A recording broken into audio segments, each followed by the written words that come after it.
बिस्मिल्लाहिर्रहमानिर्रहीम। आज का पैगाम आज की हदीस के ज़रिया अल्लाह के नबी जनाब मुहम्मद रसूलुल्लाह सल्लल्लाहु अलैहि वसल्लम ने जुमा के ताल्लुक़ से अपनी उम्मत को कुछ तालीम दी है, कुछ उनसे नसीहत फरमाई है और अपने इरशादात के ज़रिया से उम्मत मुहम्मदिया को मुखातब करते हुए फ़रमाया कि अगर तुम जुमा के दिन ये अमल कर लोगे तो यकीनन ये तुम्हारे लिए फ़ायदेमंद होगा। हम इस बात को भी बखूबी जानते हैं कि जुमा के दिन सब दिनों में सबसे अफजल और सबसे बेहतर दिन है। सय्यदुल अय्याम कहा जाता है। जुमा के दिन दिनों का सरदार है। अल्लाह के नबी जनाब मुहम्मद रसूलुल्लाह सल्लल्लाहु अलैहि वसल्लम ने जुमा के दिन अपनी उम्मत को ख़ास तालीम दी है कि जितना जल्द हो सके पाक साफ़ होकर नहा धोकर अच्छे कपड़े पहनकर खुशबू लगाकर मस्जिद जाया करो और मस्जिद जा कर के जो जितना पहले मस्जिद पहुँचेगा और जितना वो मेहराब से मिंबर से करीब बैठेगा अल्लाह रब्बुल इज़्ज़त उसको उतना ही ज़्यादा सवाब अता फरमाएंगे।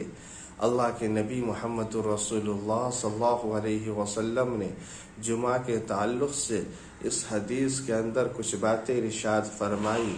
अल्लाह के नबी जनाब मुहम्मद रसूलुल्लाह सल्लल्लाहु अलैहि वसल्लम ने फरमाया अन अबी दर्दा रज़ियल्लाहु अन्हु क़ाल क़ाल नबी सल्लल्लाहु अलैहि वसल्लम क़ाल मन हफ़िज़ अशर आयात मिन अव्वल सूरतिल कहफ़ उस्सिम मिन दज्जाल। इसको रवायत करने वाले इस हदीस को इमाम मुस्लिम है। अल्लाह के नबी जनाब मुहम्मद रसूलुल्लाह सल्लल्लाहु अलैहि वसल्लम को इस हदीस को नकल करने वाले सहाबी रसूल हज़रत अबू दर्दा रज़ियल्लाहु अन्हु हैं। वो फरमाते हैं कि रसूलुल्लाह सल्लल्लाहु अलैहि वसल्लम ने इरशाद फरमाया जिस मुसलमान ने सूरा कहफ़ की पहली 10 आयात हिफ्ज़ कर ली उसे दज्जाल के फितने से महफूज कर लिया जाएगा।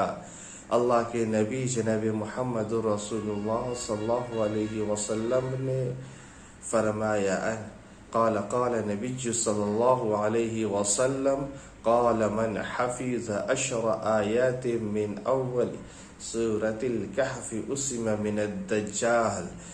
जिसने नबी करीम सल्लल्लाहु अलैहि वसल्लम ने फरमाया जिस मुसलमान ने सूरा कहफ़ की पहली 10 आयत हिफ्ज़ कर ली, याद कर लिया, उसे दज्जाल के फितने से महफूज रखा जाएगा। अल्लाह के नबी मोहम्मद सल्लल्लाहु अलैहि वसल्लम ने अपनी उम्मत को तालीम दी कि वो दज्जाल का फितना जो क़यामत से पहले ज़ाहिर होगा दुनिया के लोगों पर और एक बहुत बड़ा फितना होगा, उस फितने की और उस आजमाइश में कितने लोग किस किस तरीके की परेशानियों में दिक्कतों में पड़ेंगे और वे क़यामत की बड़ी निशानियों में से एक निशानी है। लेकिन अल्लाह के नबी मोहम्मद सल्लल्लाहु अलैहि वसल्लम ने अपनी उम्मत को ये तालीम दी कि जो मेरी उम्मत का जो फ़र्द जो मुसलमान चाहता है कि मैं दज्जाल के फितने से महफूज रहूं, दज्जाल के फितने से अपने आप को बचाऊं, दज्जाल के फितने से अपने आप को सेव कर लो, महफूज कर लो, तो उस वक्त नहीं बल्कि आज ही से ये अमल कर लिया जाए। सूरा कहफ़ जो 15वें पारे में एक सूरा है जिसकी फजीलत अल्लाह के नबी मोहम्मद सल्लल्लाहु अलैहि वसल्लम ने बतलाई है। हर जुमा के दिन उसको पढ़ने की ताकीद फरमाई है और उसको पढ़ने की फजीलत से उम्मत मुस्लिमा को ये पैगाम दिया कि जो शख्स जुमा के दिन सूरा कहफ़ को पढ़ ले वो एक हफ्ता आने वाले हफ्ते में जो गुनाह करेगा अल्लाह रब्बुल इज़्ज़त उसके गुनाह को माफ़ कर देंगे। इस जुमा से लेकर के उस जुमा तक के उसके गुनाह सगीरे माफ़ कर दिए जाएंगे और अल्लाह रब्बुल इज़्ज़त उसके किसी गुनाह का नोटिस नहीं फरमाएंगे। और सिर्फ ये फ़ायदा नहीं बल्कि दूसरे फ़ायदा ये है अल्लाह के नबी ने जो फरमाया कि जो उसके सूरह कहफ़ की पहली 10 आयतों को याद कर ले, हिफ्ज़ कर ले, अपने सीने में महफूज कर ले, वो दज्जाल के फितने से वो मुसलमान अपने आप को उसने महफूज कर लिया, दज्जाल के फितनों से वो महफूज हो गया।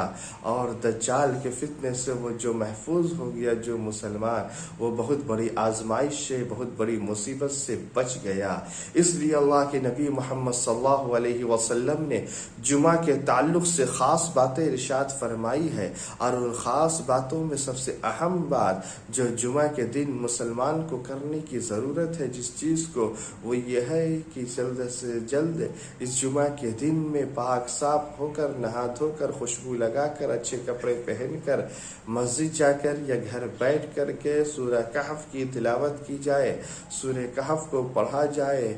और सूरह कहफ को पढ़ने के बाद अल्लाह रब्बुल इज़्ज़त से फितनों से, दज्जाल के फितनों से महफूज होने की, महफूज रहने की दुआ की जाए। अगर उम्मत मुस्लिमा का ये हर फर्द या मुसलमानों का जो भी फर्द इस अमल को करेगा, यकीनन अल्लाह के नबी ने जब फरमा दिया कि वो दज्जाल के फितनों से महफूज रहेगा, तो फिर यकीनन वो दज्जाल के फितनों से एकदम अपने आप को वो महफूज रखेगा और वो शख्स दज्जाल के फितने से महफूज रहेगा।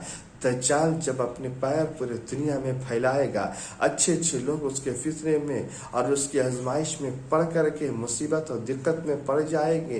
कितने लोग ईमान से हाथ धो बैठेंगे।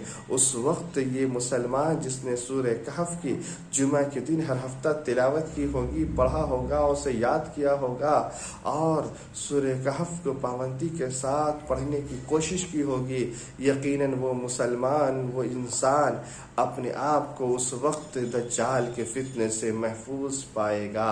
कितनी बड़ी बात अल्लाह के नबी जनाब मोहम्मद रसूलुल्लाह सल्लल्लाहु अलैहि वसल्लम ने इरशाद फरमाया है। अपनी उम्मत को कितनी बड़ी बात की ताकीद और तालीम दी है।